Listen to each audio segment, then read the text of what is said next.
मैंने ये जाना है कि खुदा सिर्फ जन्नत और मिनिस्ट्री के लिए मेरी फिक्र नहीं करता, वो हकीकत में फिक्र करता है और आपकी फिक्र करता है। उसके इस प्यार का इजहार वो 1001 शानदार मुख्तलिफ तरीक़ों से करता है, आपके ऊपर इजहार करता है अपनी मोहब्बत का अलग अलग तरह से।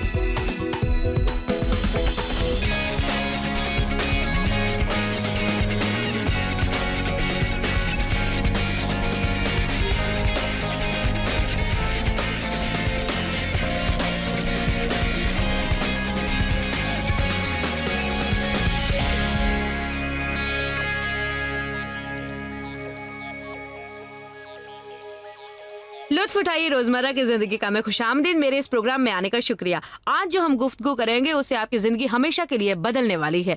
खुदा पर ईमान। ईमान के जरिए आप जिंदगी की हकीकतों को जान सकते हैं। बीमारी की वजह, खराब रिश्ते की वजह, चाहे जो कुछ भी हो, फिर उन हालात को बदल सकते हैं कलाम इलाही की रोशनी में। बाइबल दर हकीकत कहती है कि ईमान के बगैर खुदा की खुशनुदी हासिल करना बहुत ही मुश्किल है और नामुमकिन है। आज सुबह मैं रोमियो 14:23 का विर्द कर रही थी। उसमें है, जो कुछ एतकाद से नहीं वो गुनाह है। नेक हमेशा ईमान के साथ जाएगा। या एक काम और शानदार सहीफा है ये, इसलिए हमें जानना है कि किस तरह ईमान के जरिया बनाएं और इस्तेमाल करें। हर शख्स के पास ईमान का पैमाना होता है। हमारे पास ईमान है, लेकिन हमें फैसला करना है कि इस ईमान का हम क्या करेंगे। हमारे मेहमान हैं फिल प्रिंगल, जो सिडनी ऑस्ट्रेलिया के हैं। ये वो घर है जहाँ आपके ख्वाब पूरे होते हैं, ये वो घर है जहाँ आपका नया दिन शुरू होता है। पासबान Phil Pringle Christian City Church के बानी हैं, सिडनी के करीब ऑस्ट्रेलिया में। उनकी जबरदस्त तबलीग के अंदाज ने उन्हें दुनिया का मकबूल तरीन मुकर्रिर बना दिया है। फिल प्रिंगल माने हुए फनकार और मुसन्निफ हैं और यीशु मसीह से अपने जज्बात का इजहार वो अपने फन के जरिए बड़े मुअस्सर तौर पर करते हैं। आज वो जॉय से बात करेंगे हयात नौ पर।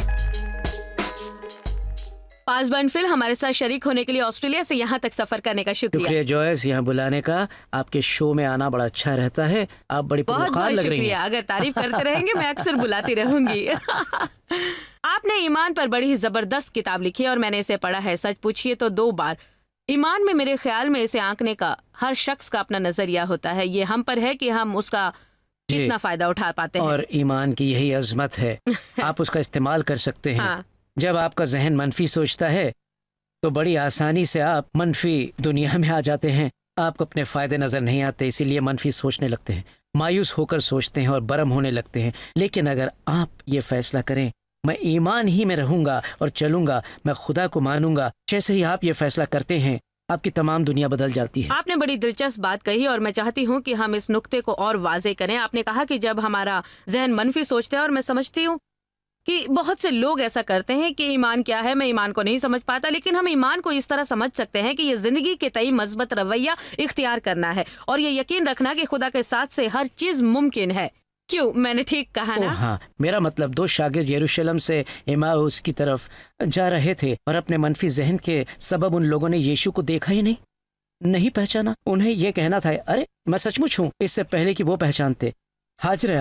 हाजरा को जब इब्राहिम के खेमे से निकाला गया तो वो रेगिस्तान में मुर्दे की हालत में थी। उनके बेटे मर रहे थे और उन्हें वो कुआं नजर नहीं आ रहा था जो उनके करीब ही था, जब तक कि खुदा ने बताया नहीं, तेरे सामने ही तो है। इसीलिए कि उनका जहन मनफी सोच रहा था, मैं मर जाऊंगी, मेरे बच्चे मर जाएंगे, मेरा खानदान खत्म हो जाएगा। और वो उस कुएं के बिल्कुल पास थी।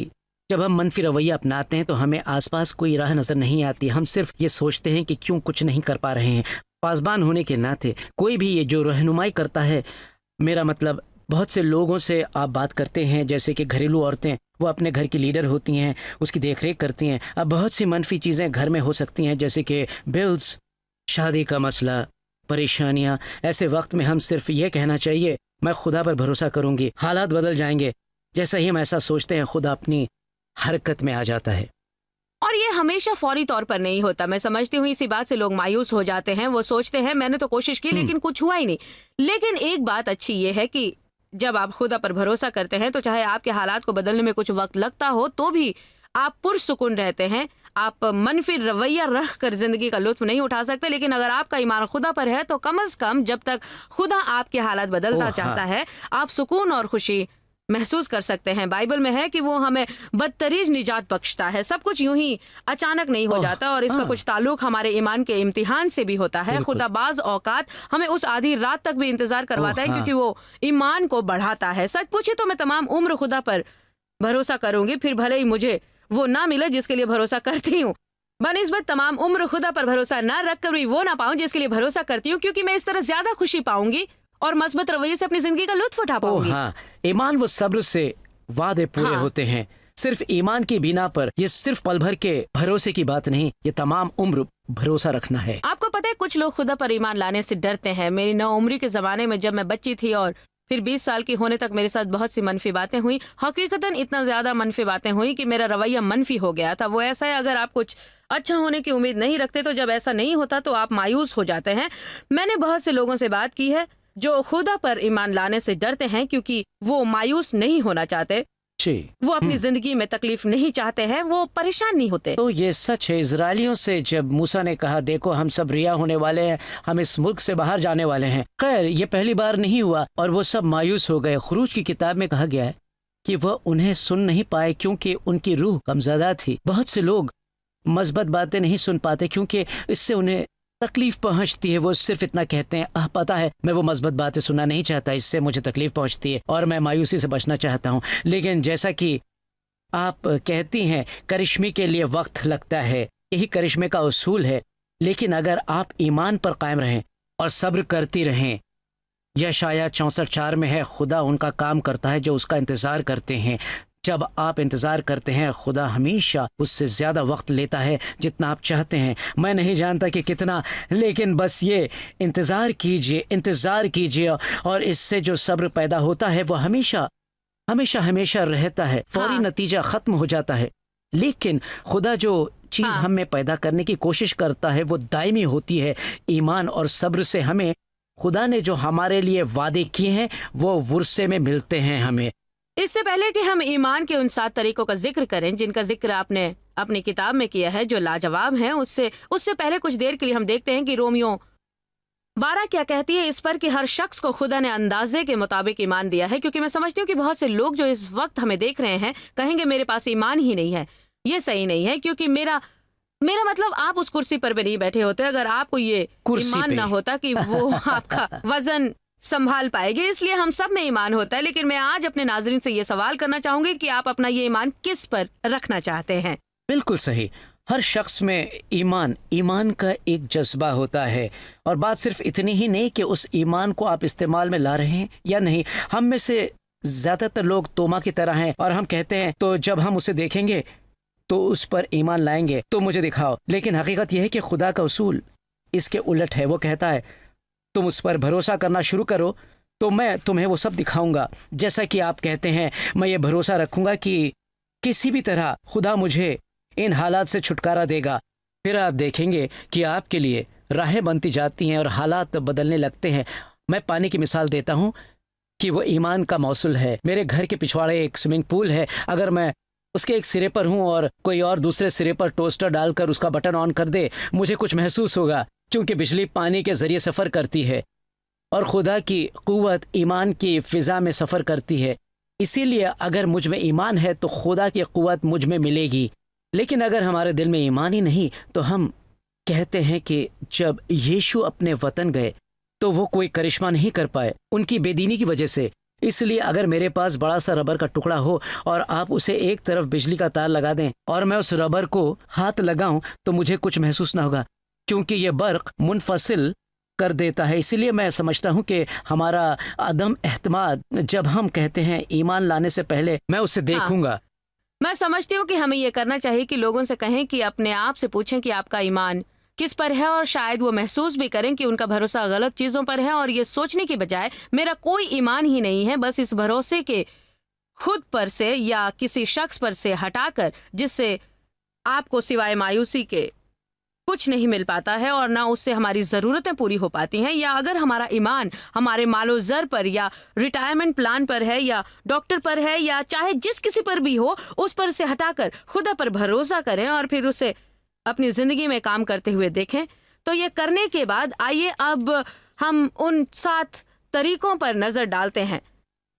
मैंने गौर किया है कि पहला तरीका जो है उसमें आपने सचमुच दिलचस्प बातें लिखी हैं। हकीकतन 2 दिन पहले मैं किसी से बात कर रही थी ख्वाहिशात के बारे में, क्योंकि मैं समझती हूँ कि बहुत से लोग अपनी ख्वाहिश को नज़रअंदाज कर देते हैं या अपनी ख्वाहिश पर गौर करते हुए डर जाते हैं। आपका कहना है कि ईमान की शुरुआत ख्वाहिश से होती है और ख्वाहिश के बिना ईमान आ ही नहीं सकता।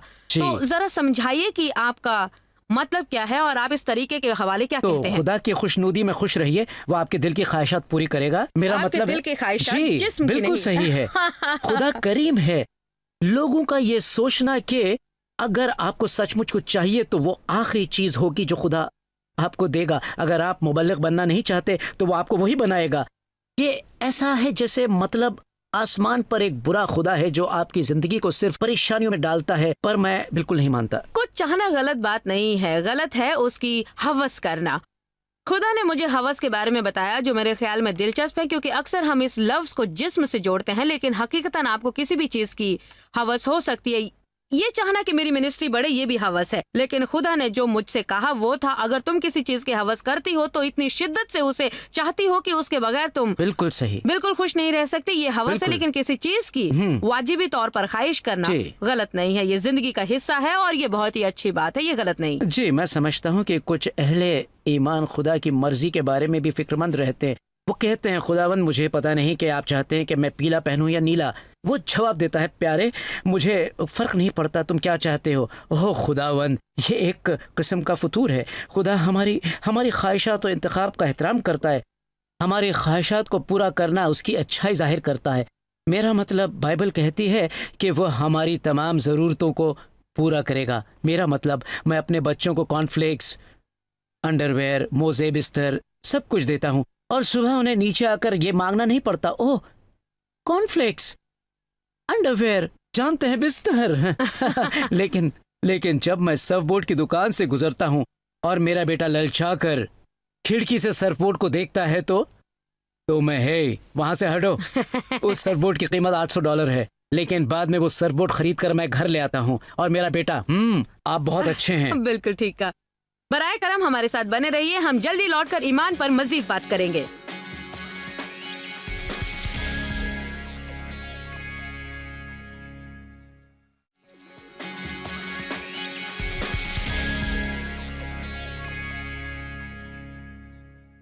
प्रोग्राम में दोबारा खुश आमदीद। आज मैं और मेरे मेहमान फिल प्रिंगल पुर ईमान जिंदगी की कुव्वत पर गुफ्तगू कर रहे हैं। आपको पता है ईमान से हम अपने डर पर काबू पा सकते हैं, जिसमें शिफा पा सकते हैं, खुदा का करिश्मा देख सकते हैं, जिंदगी का लुत्फ उठा सकते हैं उस दौरान जब इंतजार कर रहे हो कामयाबी का, और भी बहुत से शानदार फवायद हैं। इस वक्त हम ख्वाहिशात पर गुफ्तगू कर रहे हैं। पासबन फिल ख्वाहिशात के बारे में कुछ मजीद बातें बताइए। ख्वाहिशात मेरे ख्याल में हमारी बड़ी ख्वाहिशात होती हैं, खुदा को पाना और मिनिस्ट्री। हकीकतन मुझे याद है जब मैं एक नौजवान ईसाई था, मैं शिद्दत से चाहता था मुबल्लिग बनना, जबकि मुझे पता नहीं था कि ये सही है या गलत।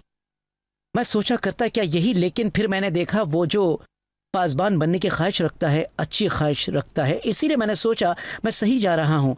फिर मैं चाहता था बीमारों को शिफा देना, मैं करिश्मा कर दिखाना चाहता था। मैंने सोचा क्यों हमें ये सब चीज़ें चाहिए, लेकिन कहा गया है ख्वाहिश करो रूहानी तोहफों की। फिर मैं ये समझने लगा कि अगर खुदा की बादशाहत से तुम कुछ पा सकते हो तो क्योंकि तुम चाहते हो कि वो हो, उसके लिए तुम जुनूनी हो। ऐसा नहीं कि खुदा तुम पर कुछ थोपता है, खुदा हमें वही चीजें अता करता है जिसके लिए हम दुआ करते हैं, जो उससे संजीदगी से मांगते हैं। एलाइजा ने संजीदगी से दुआ की और आसमान से बारिश हुई, और वो शिद्दत से चाहता था कि पूरे इजराइल में सैलाब आ जाए। इसीलिए ईमान और दुआ की जड़ें हमारे दिल के ख्वाहिशात में होती हैं, दिल के अंदर होती हैं।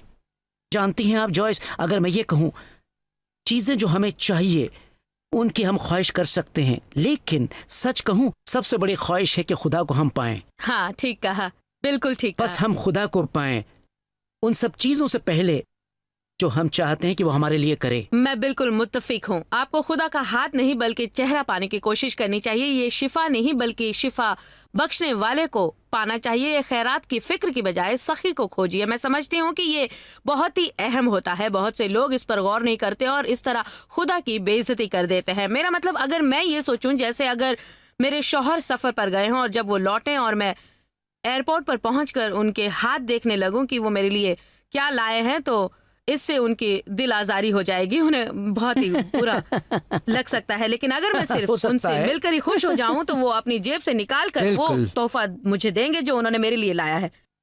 तो खुदा सचमुच चाहता है कि हम उसे अपनाएं, ना कि उसके लिए जो वो हमारे लिए कर सकता है। उसका क्या, जैसे मैं आपसे मुत्तफिक हूं कि रूहानी ख्वाहिशात पहले होनी चाहिए, लेकिन उसका क्या अगर कोई दुनियावी चीज की चाह रखता हो, दुनियावी ख्वाहिशात का क्या क्या ये सही है? आपको आपको क्या लगता है ख्वाहिशात? बिल्कुल। आपको पता है, मैं समझता हूँ कि हमारी पहली बुनियादी ज़रूरत खुदा है। हम जो कुछ भी चाहते हैं कि हमारी ज़िंदगी में हो, उसका मकसद ये होना चाहिए। लेकिन क्या दिलचस्प पहलू आपको पता है, वो ये है, खुदा मेरे ख़ानदान और मेरी ज़ाती ज़िंदगी की दुआ जल्द कबूल करता है बनिस्बत मिनिस्ट्री के। ये मुझे हमेशा हैरत में डालता है। लेकिन फिर मैंने जाना कि खुदा मेरी परवाह सिर्फ बादशाहत और मिनिस्ट्री के लिए नहीं करता, वो हकीकत में मेरी फ़िक्र करता है और आपकी फ़िक्र करता है। और वो अपना ये प्यार हम पर 1001 शानदार और मुख्तलिफ तरीक़ों से ज़ाहिर भी करता है, ताकि मसीह में हम उसकी करम फरमाई को महसूस करें। बाज़ औक़ात हम सोचते हैं कि हम सिर्फ रूहानी चीज़ों को चाह सकते हैं, या वो चीज़ें जो मसीह से ताल्लुक़ रखती हों, लेकिन खुदा हमारे जिस्म को भी दोबारा जिलाने वाला है। इसलिए ये दुनियावी बातें जो भी हैं उसके लिए बहुत अहमियत रखती हैं। घर जो वो आपको देना चाहता है, नौकरी जो आपको देना चाहता है, तरक्की जिससे वो आपको नवाजना चाहता है, और इसकी सारी चीज़ों के बाद हम इनकी अहमियत को नहीं घटाते और ये नहीं कहते इनकी इतनी अहमियत नहीं है। बिलाशुबा इनकी अहमियत है, क्योंकि यही खुदा असलियत हमें बताता है। खुदा इंसान बने थे। मैंने बहुत से लोगों से बात की है फिल, जो इस उलझन में रहते हैं कि क्या कुछ मांगना सही है। जैसे पिछले दिनों मैंने एक लड़की से बात की, उसने कहा मैं और मेरे शौहर जो हैं एक अच्छा घर चाहते हैं, लेकिन वो हमें हमारे इस घर से बहुत बड़ा चाहिए। हमारी ख्वाहिश है बड़े घर की, लेकिन मैं उलझन में हूं कि क्या ये सही है। मैं अक्सर इससे दो चार होती हूँ कि लोग सोचते हैं कि कुछ मांगना गलत है, या तो फिर वो एकदम दुनियावी बनकर सोचते हैं। मैं समझती हूँ हमें ये जानना चाहिए कि जहां तक हम किसी चीज की हवस नहीं करते वो तब तक ठीक है। मैं खुदा से हर वक्त कहती रहती हूँ कि मैं वो पाना चाहती हूँ, लेकिन उसके बगैर भी चलेगा। आपके बगैर मैं गुजारा नहीं कर सकती, इसलिए आप मेरी जिंदगी में अव्वल हैं। लेकिन अगर आप ठीक समझते हैं तो मैं आपसे वो मांगती हूँ, लेकिन अगर वो मुझे अता नहीं भी करता तो मैं कोई मर नहीं जाऊंगी, क्योंकि मैं हकीकत में सिर्फ वो चाहती हूँ जो खुदा चाहता है। और जब तक किसी शख्स के दिल में खुदा अव्वल है तो फिर उसे दूसरी चीजों की परवाह नहीं करनी चाहिए, क्योंकि या तो वो आपके मिलेगी या फिर बिल्कुल नहीं मिल पाएगी। अगर वो अव्वल है तो जो दूसरा है उसे इतराज नहीं करता। आपको पता है, सही मानों में हमारी ज़िंदगी में ये जो सारी नेमतें हैं वो गवाह हैं।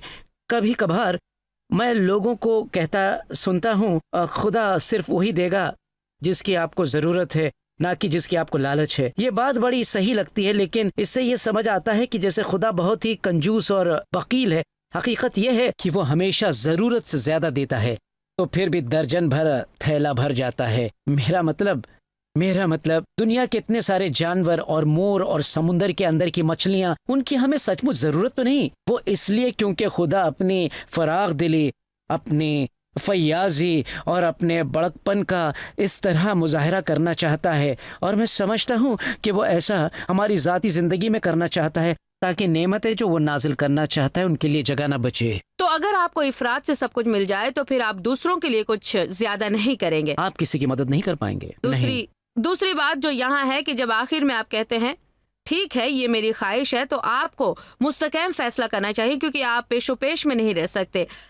आइए दो दिलेपन का जिक्र करते हैं। इससे हमें किस तरह से नुकसान पहुंच सकता है? या खुदा याकूब में है, दो दिला शख्स खुदावन से कुछ नहीं पाएगा। अक्सर औक़ात मैं समझता हूँ कि खुदा की मर्ज़ी हमें इस पहाड़ की तरह लगती है जो हमारे सामने खड़ा है, जो बहुत मुश्किल है। तो ये ऐसा है कि जब यीशु ने बरतिमेओ से पूछा, तुम्हें क्या चाहिए, तुम क्या चाहते हो कि मैं तुम्हारे लिए करूँ? मेरे राय में एक संजीदा और एक मॉडर्न दौर का ईसाई जवाब देगा, मैं सिर्फ वही करना चाहता हूँ जो आप चाहते हैं मैं करूँ। अगर आप चाहते हैं कि मैं वो ना करूँ तो मैं नहीं करूँगा। आपकी मर्ज़ी मेरी मर्ज़ी, मेरी मर्ज़ी आपकी मर्ज़ी। अगर आप समझते हैं कि मैं कर सकता हूँ तो खुदा कहता है, ओह ये उलझाने वाला सवाल नहीं। ये वो था जो आप दोबारा चाहते थे। सही, आपको क्या चाहिए? इसीलिए मैं समझता हूँ हम कहते हैं मैं अब ये करने वाला हूँ। बात यह है कि इस करिश्माती दुनिया में हमने ये सोच रखा है कि हमें खुदा से सुनना चाहिए। कभी कभी मैं हैरान हो जाता हूँ कि लोग अपनी ख्वाहिशात को सुन रहे हैं या बस सिर्फ कुछ यूं ही सोच रहे हैं, या कि खुदा सचमुच बोल रहा है। क्योंकि अगर हम सचमुच कदम उठाएं, फैसला करें बाइबल कहती है लोगों के कदम खुदा के हुक्म से उठते हैं, इसीलिए हमें ये यकीन करना चाहिए कि फैसला करने के अमल में खुदा का दखल होता है और वो हमें हमारे मुस्तकबिल में जाने के लिए हिदायत देगा। जैसे मैं किताबें लिखता हूँ और हमने बाइबल के मदरसे भी शुरू किए हैं, अक्सर औकात ऐसा नहीं हुआ कि मैंने कभी खुदा से सुना हो। आपने महसूस किया कि ये करना सही है जी, तो आपने आगे बढ़कर वो किया। मैं हमेशा सिर्फ ये कहती हूँ कि आगे बढ़ो और पता लगाओ। गलती करने के खौफ से ये ना करो कि कश्ती से बाहर ही ना निकलो और ये ना जान सको कि तुम उनमें से एक हो सकते हो जो पानी पर चल सकते हैं। मैं समझती हूँ कि हम गलती से बहुत घबराते हैं, हम गलती करना नहीं चाहते हैं और इसी सबब कुछ कर नहीं पाते हैं। मैं मुरीद पौलुस के बारे में सोचना पसंद करती हूँ। कहा गया है कि वो बेतरनिया जाना चाहते थे पर रूहुल खुद्स ने उन्हें रोक लिया और फिर वो कुछ और करना चाहते थे और रूहुल खुद्स ने उन्हें मना कर दिया। फिर उन्होंने कुछ और करने की कोशिश की और उनके लिए दरवाजे खुले गए। इसके लिए वो 24 घंटे हाथ पसारे दुआ में नहीं जुटे रहे कि उन्हें क्या करना है। उन्हें पता था कि खुदा ने उन्हें बुलाया है और उन्हें लोगों की मदद करनी है, इसीलिए वो कुछ ना कुछ करते रहे और जितना हुआ उतना लोगों की मदद की। ओ हाँ, किसी भी बड़े रहनुमा को फैसले करने चाहिए। मैंने हाल ही में ये किताब leadership excellence 10 characteristics of a leader लिखी है। हैरिसन हाउस उसे जल्द ही शाया करेगा। ये किताब का मौजू रहनुमाई है और हमें ये समझने की ज़रूरत है कि हमें कारगर फैसले करने चाहिए जो हमें मुस्तकबिल में ले जाएं, और अगर हम ऐसा नहीं करेंगे तो हम कहीं भी नहीं जाएंगे। जैसा ही कि आपने कहा, अगर हम घर बैठे बैठे सिर्फ टीवी देखें तो खुदा की मर्जी खिड़की से फलांगती हुई हमारे अंदर नहीं आएगी। मुझे यकीन है कि आपने कभी गलती नहीं की होगी, मगर मैंने कुछ की है जॉयस। नहीं, मैंने कभी नहीं की। मेरा मतलब है मैं बाहर निकला, लेकिन ये बड़ी अच्छी बात है कि मेरी बदतरीन गलतियां मेरा बेहतरीन सहारा बनी, क्योंकि खुदा बचाने वाला है। बस सिर्फ बाहर निकल कर मैंने फैसले करके, मैं समझता हूँ वो 4 कोढ़ी जो समारिया के दरवाजे के बाहर बैठे थे और वो बोले चलो कुछ करते हैं, मरने तक हम यहाँ क्यों बैठे रहें। क्या बात कही थी, मरने तक हम यहाँ क्यों बैठे रहें, क्या हम मरने तक सिर्फ इंतजार करेंगे। उन्होंने एक कदम उठाया, फिर दूसरा उठाया, फिर खुदा ने उनके कदमों के पास एक PA सिस्टम लगा दिया, बड़े बड़े माइक्रोफोन लगा दिया, बड़े बड़े स्पीकर्स, और पत्थरों पर उनके जो नर्म व नाजुक कदमों की आवाज को किसी बड़े फौजी दस्ते की बुलंद आवाज में बदल दिया। तो हमारे छोटे से कदम को खुदा बड़ा बना देता है, बहुत बड़ा और वसी। वो दुश्मनों को पूरी तरह से नाकाम कर देगा और आपका ये फैसला लेने के साथ ही आपके तमाम हरीफों को उखाड़ फेंकेगा। मैं अपनी जिंदगी के साथ यही करूंगा। बिल्कुल ठीक कहा। मैं लोगों से कहती हूँ और मेरे लिए भी इसे समझने का ये अच्छा तरीका रहा है। अगर मैं वो करूं जो कर सकती हूं तो खुदा वो करेगा जो मैं नहीं कर सकती, लेकिन अगर मैं वो नहीं करूंगी जो मैं कर सकती हूं तो मैं ये कभी भी ना जान पाऊंगी कि खुदा क्या कर सकता है, क्योंकि हम खुदा के पार्टनर्स हैं। जैसा कि उस छोटे बच्चे ने अपना मामूली और जरा सा खाना दे दिया और जाहिर है कि इससे उन बहुत से लोगों का पेट भरने वाला नहीं था, लेकिन जब उसने वो किया जो वो कर सकता था तो खुदा उसमें शामिल हुआ और बाकी काम कर दिया। मुझे खुशी है कि कल भी आप हमारे इस प्रोग्राम में आएंगे क्योंकि अपनी 5 नुकात पर बात करनी बाकी है। इसी तरह ज्यादातर मैं करती हूँ, पहले 2 को लेकर आधे दिन में खत्म करती हूँ और फिर आखिरी लम्हों में उसे खत्म करती हूँ। लेकिन ईमान एक जबरदस्त मौजू है और हम इसे कल भी जारी रखेंगे। हम एक शानदार वसाइल पेश कर रहे हैं। मुझे ये बताने दें कि हम आपको वसाइलों की पेशकश क्यों करते हैं, क्योंकि कलाम को आपकी जिंदगी का अहम हिस्सा होना जरूरी है और हम चाहते हैं कि आपको यह मवाद फराहम करते रहें, क्योंकि अगर आपका ईमान कमजोर होने लगे तो आप इन्हें लेकर कहें कि मैं इसे सुनूंगा या मैं इसे पढ़ूंगा और मैं खुद को पुख्ता बनाऊंगा। आपके पास मदद के लिए ये चीजें होनी चाहिए। शैतान को उन चीजों को चुराने ना दें जो खुदा आपको अता करना चाहता है। इसलिए अपनी मदद कीजिए और कलाम के जरिए खुद को मजबूत बनाइए। इसलिए हम पेश कर रहे हैं मेरी 4 हिस्सों की तालीमी series secrets to trusting God और फिल प्रिंगल की किताब फेथ और मेरी छोटी सी किताब जो लोगों के लिए बड़ी मददगार साबित हुई है, जिसका उन्वान है the secret power of speaking God's word. आपको सीखना चाहिए कि अपनी जबान से कलाम का इस्तेमाल कब और कैसे करें, क्योंकि कलाम इलाही से आप शैतान को पछाड़ सकते हैं। मुझे उम्मीद है कि इन चीजों से आप लुत्फ उठाएंगे। आज हमारे साथ शरीक होने का शुक्रिया। कल भी देखना ना भूलिएगा जब मैं पासबंद फिल प्रिंगल से पूरी ईमान जिंदगी पर गुफ्तगू करूंगी। आप सुनेंगे एक हौसला अफजा दास्तां, एक शख्स की एक मुज़िर बीमारी से जद्दोजहद और आपकी कामयाबी की कहानी। इसलिए अगली बार हमारे साथ रहिए, लुत्फ उठाइए रोजमर्रा की जिंदगी का में। आप पर खुदा की रहमत और हमारे साथ बने रहिए। ये तमाम मालूमात हासिल कीजिए, क्योंकि आपको वो खोना नहीं है जो खुदा के पास आपके लिए है।